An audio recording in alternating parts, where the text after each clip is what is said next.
Hello there, my lovelies. This is Brady, and this week, I got some really awesome stuff for you.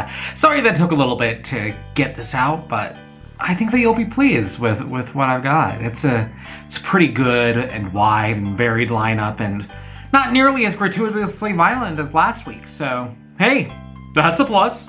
Reviews versus the world. So the very first thing that I want to bring up is Close Enough. Now, if you had ever watched the show Regular Show by J.G. Quintel, you know a little bit about what to expect from Close Enough. Especially as far as things like the animation, the style, and the humor is concerned. And you'll know that it's weird. It is very, very weird. It kind of edges on a little bit of that Rick and Morty feel, but not quite as dirty, but even a little bit more weird in some ways. Now, the thing about Close Enough is, first of all, it's one of the best things on HBO Max, so you should definitely check that out if you have HBO Max. If you'll remember, I don't have very many good things to say about HBO Max up to this point, but Close Enough is an original on there that is worth the price of admission. And with Close Enough, you get a lot of great stuff. And what I love about it is it's actually about parenthood. It's about this mom and this dad and their young toddler and the things that they go through. Because, the mom and the dad, it shows that, they're still just people, They are kids who grew up and still are kind of kids at heart. And really, that is something that you don't see enough in media these days. You don't see just that kind of fallible innocence in adults. But you get that here, and I love it. I love it. The voice cast is great. The stories are hilarious. Anytime that you get Jason Mantzoukas to be in anything, I'm going to love it. And here he plays basically their roommate, and he's hilarious. He's great in everything. But yeah, I can't say enough good things about Close Enough. 2 seasons are now up there on HBO Max, and it's definitely worth watching. And then once you're done watching that, if you really enjoy it, go back and watch Regular Show, because Regular Show is great as well. So, do you remember the good old days of true crime podcasts? I'm talking about like season 1 of Serial, and how you were able to take one story and then really delve into things and build each episode one after another so that you get this full picture. And even though the season will end and you won't have all of the answers, you'll still not be quite sure of whether or not the person was guilty or innocent or what all the details were, but you're intrigued and you want to just dive into every little piece of the story that you possibly can from every angle. Remember that? Didn't you love that? Didn't you move on to seasons 2, 3, 4 of Serial and realize, hey, no, this is pretentious crap now. I am not interested. But you really wanted that season 1 experience again? Well, let me tell you all about the Cold Podcast. So the Cold Podcast is on its 2nd season. Season 1 was all about Susan Powell, which is a story that is so fascinating. And it's something that happened here in Utah, where I live. So of course I'm going to be interested in that. But the way that they weave everything together is masterful. This is true crime podcasting at its best.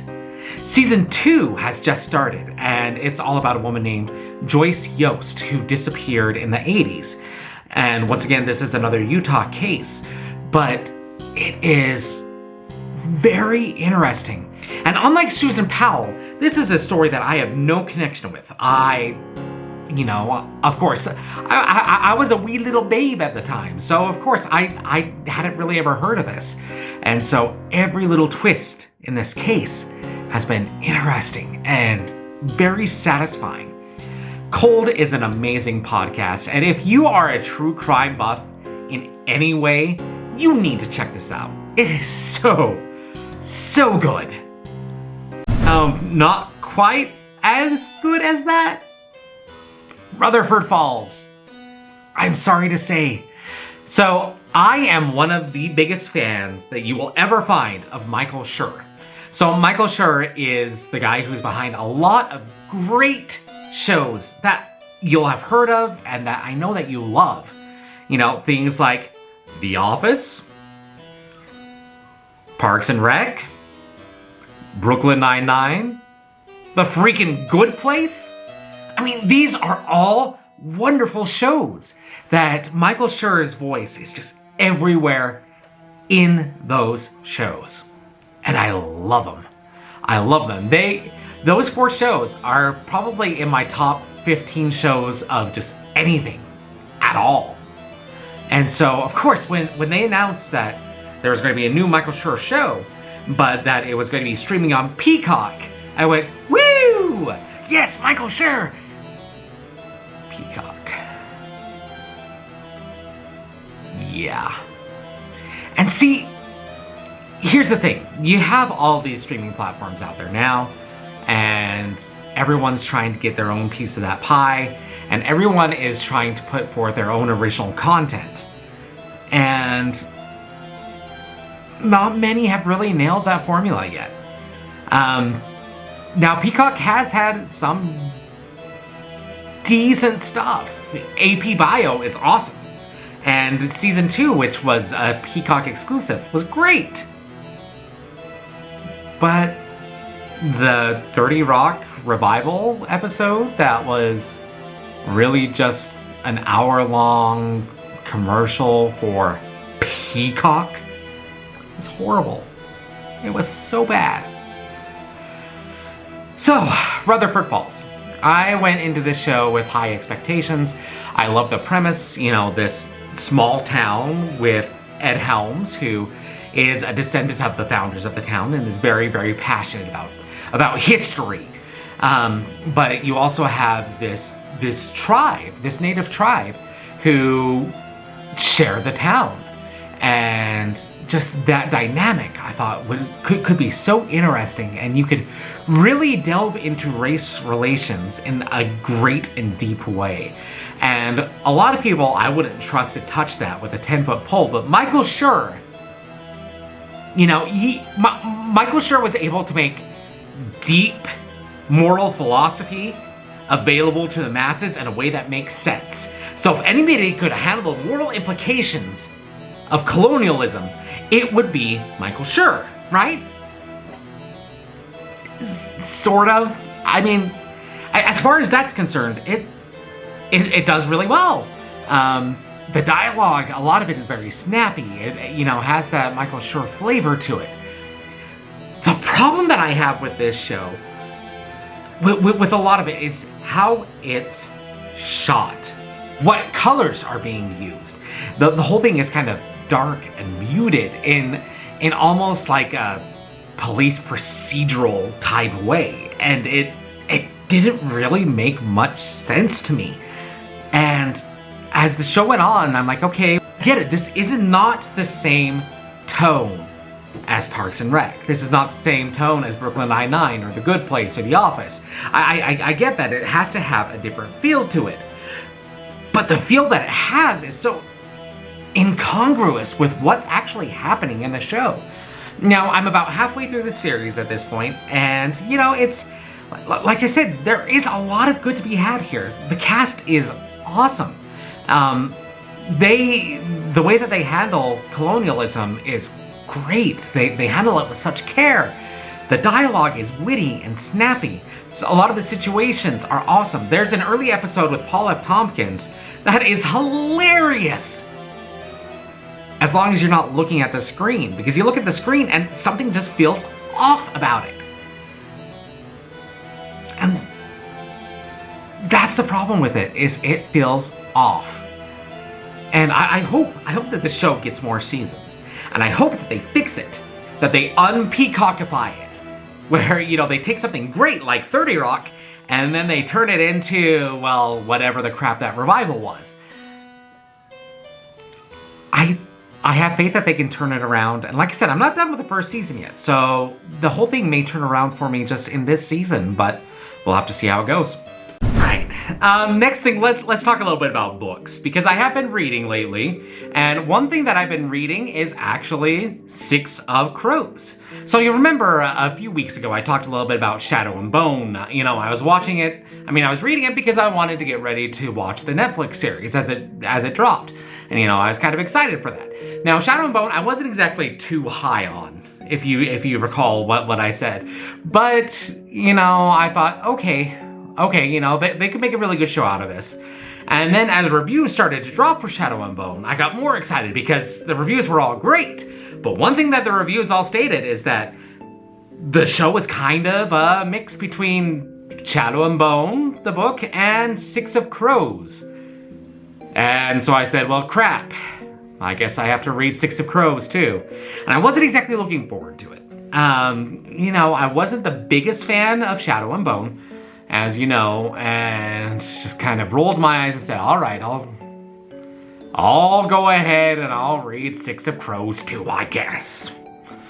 And I'm glad that I decided to jump in on it, because Six of Crows is so much better than Shadow and Bone. Shadow and Bone, there weren't really any characters that I cared for at all in the entire novel.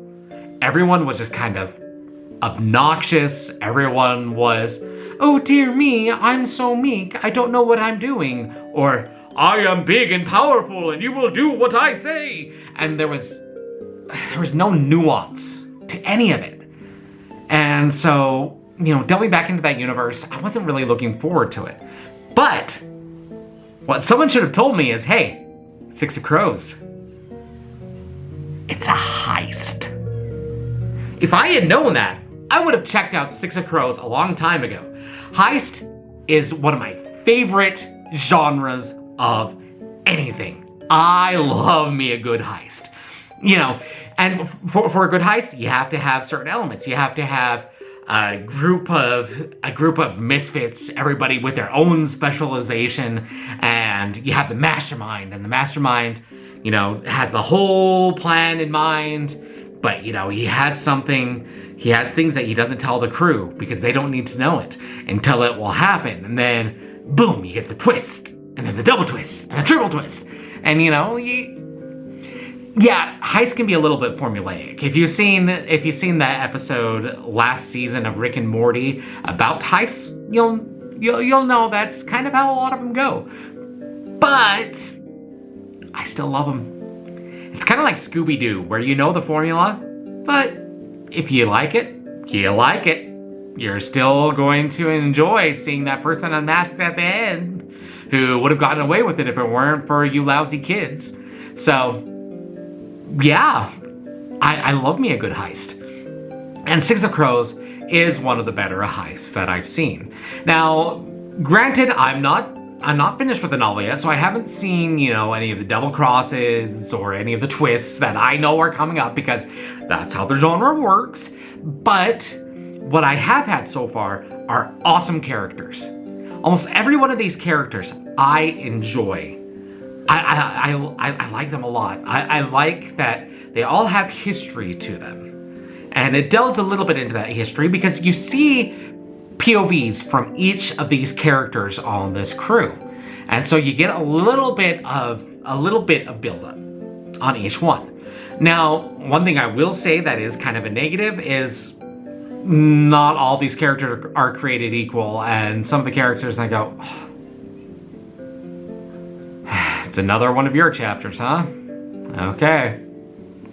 Let's get into it. But then you get into a Kaz chapter and you go, ooh, yes. Give it to me. I will take it.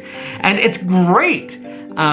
Six of Crows, it's part of the Grishaverse, which means that you do have magic in this little fantasy kingdom, but the magic is considered the simple science. And so you do get a little bit of that, and that's all very cool. You know me, I love a good magic system. But you also get the other side of the coin, where you have people who are so against this magic, that are fanatical against it. And anyone who practices any sort of simple science is, well, a witch. They are less than human.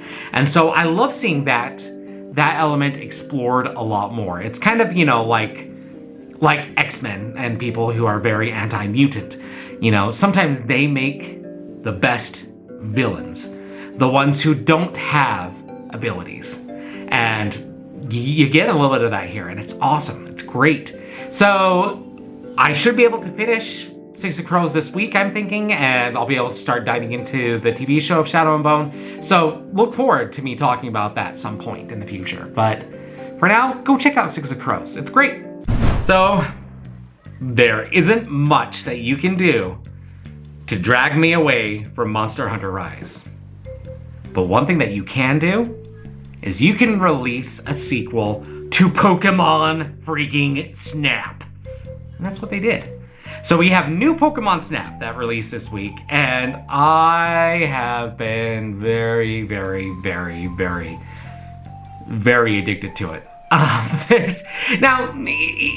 thing is, not everything is sunshine and rainbows with Pokémon Snap. I mean, you've had technology advanced 20 years since the first game, and the gameplay is almost exactly the same as you saw in that original game. Sure, it looks great. Sure, they've expanded it with all sorts of new environments, and that is all awesome. But it's pretty much the same thing with all the flaws of, I wish that I had more control over what these Pokemon were doing other than, hey, maybe if I throw this fluff fruit just right, it'll get that Rattata to look at me. I wish that I could do a little bit more and have a little bit more control over things. That said, oh man, it is just the dopamine drip that I needed in my life. You can't use a better word to describe Pokemon Snap than jolly. Because that's the feeling that you get, where it's just like, whew, this is great. Oh look, that's so cute. Look at that Raichu. He's surfing. That's so cute. And it's great. It is so much fun. And as much as the gameplay should have evolved from what it was 20 years ago, and has not, and yeah, that's disappointing. But the bottom line is that formula is still great, and it is still so much fun. Now, if they were releasing Pokemon Snap every year with a little new iteration, then that would be one thing, but it's been 20 years, and I love that original game so much.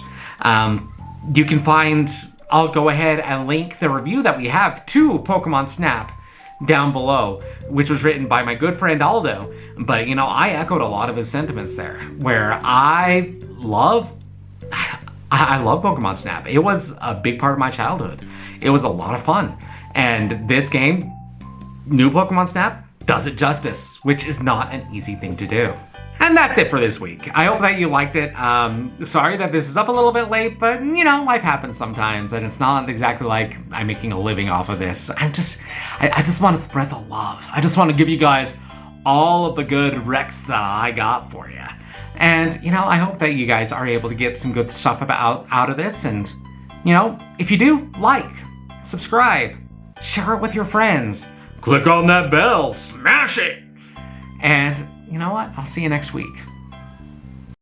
Reviews versus